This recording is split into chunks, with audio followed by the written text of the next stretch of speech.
It's a cold and dreary night in Central Florida, and Neighborhood Watch volunteer George Zimmerman has just spotted 17-year-old Trayvon Martin walking through his gated community in Sanford. Are you following him? Yeah. Okay, we don't need you to do that. Moments later, Martin, who is black, and Zimmerman, who's Hispanic, struggle in the dark. Neighbors call 911. So you think he's yelling help? Yes. All right, what is your... There's gunshots. How many? This one. Zimmerman shoots the teen, claiming self-defense. Photos show Zimmerman bleeding from the nose and back of his head.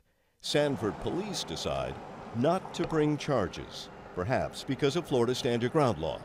That decision triggers a national outcry. 3 weeks later, the Justice Department announces its own investigation into Martin's death and Sanford police. Meanwhile, tensions rise with the release of 911 recordings. In them, some hear Zimmerman using a racial slur.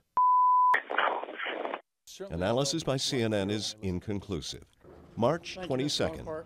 Sanford's police chief Bill Lee steps down. That same day, Florida Governor Rick Scott appoints State Attorney Angela Curry to lead a special investigation. The next day, President Obama speaks publicly about the case for the first time. You know, if I had a son, he'd look like Trayvon.